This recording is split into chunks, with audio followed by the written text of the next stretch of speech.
শুভ সকাল বন্ধুরা, কেমন আছো সবাই?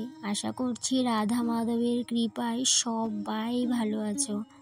তবে সেক্ষেত্রে আমিও ভালো আছি। তো তোমাদের সবাইকে আবার অনেক অনেক ভালোবাসা ও ওয়েলকাম জানিয়ে আজকের কাজকর্মগুলো শুরু করছি। ঘুম থেকে উঠেই দেখো কোন কাজে লেগে পড়লাম। এই যে ঘাসগুলো তুলে নিচ্ছি। এত ঘাস হয়েছে উঠানে, আমি বুঝতেই পারছি না কতদিনে যে আমি ঘাসগুলাকে উঠিয়ে শেষ করতে পারবো। একদম সারা বাড়ি জুড়ে একদম ঘাস আর ঘাস।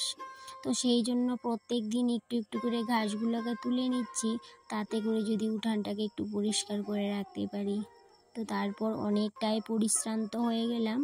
তো তারপর এই যে সোজা চলে আসলাম রান্নাঘরে নাইটিটা চেঞ্জ করে। তো সেক্ষেত্রে অনেকটাই যেহেতু পরিশ্রান্ত হয়েছে, অনেকক্ষণ সময় ফ্যানের নিচে বসেও ছিলাম। তো তারপর নিজের জন্য একটু চা করে নিয়েছি। তো চাটা খাওয়ার পর ছেলেকেও টিফিন দিলাম, তারপরে ডালটা বসিয়ে দিলাম ইন্ডাকশনে। তো এই দিকটাই দেখো আবার চলে আসলাম ছেলেকে একটু পড়ানোর জন্য, কারণ ছেলেকে তো পড়াতেই হবে। যতই কাজকর্ম থাকুক, যতই যা কিছু করি না কেন, এই যে বাচ্চাদের পড়াশোনার দিকে কিন্তু আমাদের গৃহিণীদের, আমাদের মায়েদের অনেকটাই খেয়াল রাখতে হয়। তো সেই জন্য ছেলেকেও যতটুকু পারি ততটুকু সময় দিই, পড়াশোনা করাই। আর এখন তো এমন একটা দিন এসেছে, একটু যদি তাদের সাথে না বসতে পারো তাহলে একদমই পড়াশোনা করতে চায় না। সারাদিন শুধু মোবাইল আর মোবাইল নিয়ে বসে থাকে।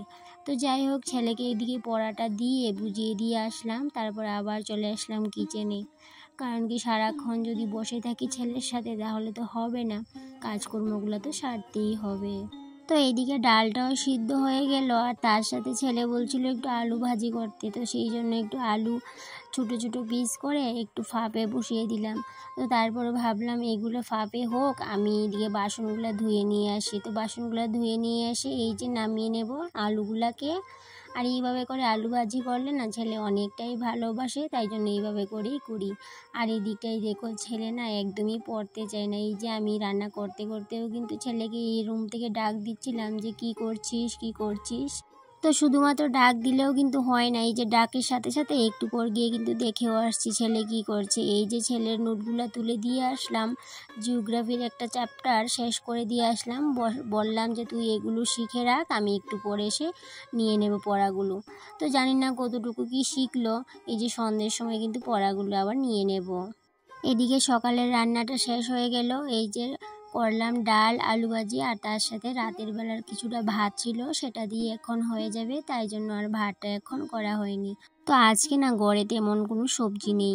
তো ভাবছিলাম কি রান্না করব। তো ভাবতে ভাবতে তো এই যে ডাল আলু ভাজি করলাম, সেটা তো দেখতেই পেলে। তো তারপর আবার কিন্তু একটা ভাবনা মাথার মধ্যে ঘুরপাক খাচ্ছে যে কি রান্না করব দুপুরে। কারণ এই যে সকালের খাওয়াটা তো হয়ে যাবে, কিন্তু দুপুরে যে রান্নাটা বাকি আছে, যে একটা তরকারি হলেও তো করতে হবে, সেটা কি করা যায়। তো সেটাই ভাবতে ভাবতে ঘরটাকে গুছিয়ে নিচ্ছিলাম।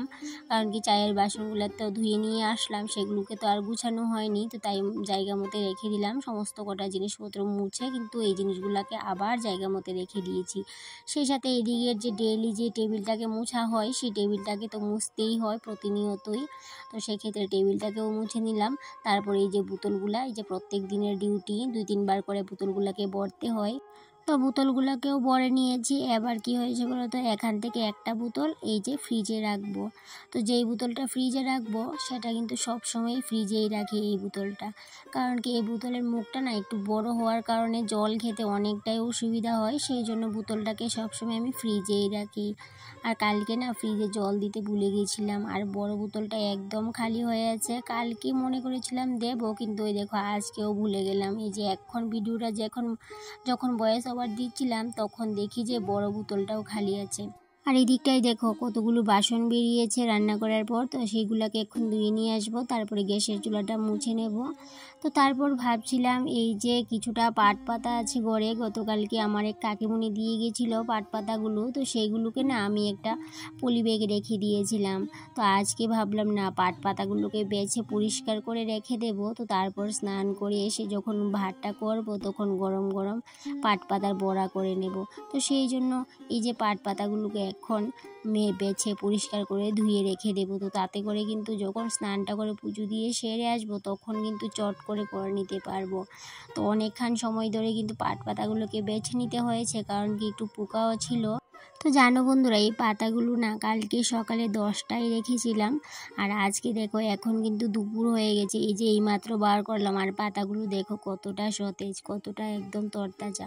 তো যাই হোক, পাতাগুলোকে এখন বেছে নিয়ে পরিষ্কার করে ধুয়ে টুয়ে রেখে দেবো, তাতে করে অনেকটাই কিন্তু আমার কাজগুলো এগিয়ে থাকবে। আর এই দিকটাই দেখো, এই পাতাগুলো বেছে নেওয়ার পর যেই পাতাগুলো এক্সট্রা বেরোবে, এই পাতাগুলোকেও কিন্তু আমি ফেলে দেবো না, কারণ কি এই পাতাগুলোকে না শুকিয়ে রেখে দেবো, কারণ অনেক সময় না পাট পাতার দরকার পড়ে। তো সেই জন্য পাট পাতাগুলোকে ফেলে দেবো না। এই যে পাকা পাট পাতাগুলো সেগুলোকে বেছে বেছে রোদে দিয়ে শুকিয়ে কৌটো করে রেখে দেবো। তো যাই হোক, এদিকে দেখো আরেকটা চিন্তা মাথার মধ্যে আছে, সেটা কি বলো তো, ওই যে আমাদের ছোট্ট রুমটা, যে রুমটাতে বসে ছেলে পড়াশোনা করেছিল, এই রুমটাকে না একটু পরিষ্কার করব।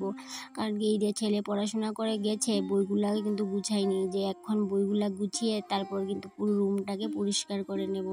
কারণ এই ছোট্ট টিনের ছাপড়া ঘরটাই এখন আমাদের ঠিকানা। কেন বলো তো, ওই যে আমাদের আরেকটা রুম আছে মাটির, সেই রুমটা না ভাঙা পড়বে। তো ভাঙা পড়ার পরে তো আমাদেরকে এই রুমটাতেই থাকতে হবে। তো তাই জন্য এখন থেকে একটু একটু করে এই রুমটাকে গুছিয়ে নেব। হয়তো বা রুমটা ছোটো, একদম কিন্তু ছোটো, এই যে খাটটা পড়ে আর জায়গায় নেই। আর এই ছাপড়া ছোট্ট ঘরটাকে গুছিয়ে যে কি করে রাখবো সেটাই কিন্তু ভাবনার বিষয়। আর ভাবছিলাম যে ওই রুমের জিনিসগুলা কোথায় রাখবো, এতটা ছোট রুম। আর এমনিতে আলাদাভাবে গুছিয়ে পরিপাটি করার আর ক্লিন করার তেমন কোনো ব্যাপার নেই, কেন কি যেহেতু আমি প্রত্যেক দিনই একটু একটু করে পরিষ্কার পরিচ্ছন্নভাবে রাখি ঘর দূর, তো সেই জন্য আর মাসে মাসে ডিপ ক্লিন করার ব্যাপারটা থাকে না। তো সেটা আমার একটা নেশাই বলতে পারো। এই যে একবেলা যদি ডাল ভাত সিদ্ধ ভাত খেয়েও থাকি, তারপরেও কিন্তু ঘর দূর গুছিয়ে ঠিক পরিপাটি করে রাখার ব্যাপারটা, সেটা কিন্তু আমার মধ্যে সবসময় আছে। তো যাই হোক, এইদিকে দেখো এই রুমটাকে কিন্তু মোটামুটি পরিষ্কার করে নিয়েছি। আর এই যে খাটের নিচটাতে কিন্তু যতই পরিষ্কার করি, এত ধুলো কোথা থেকে যে আসে বুঝতেই পারি না।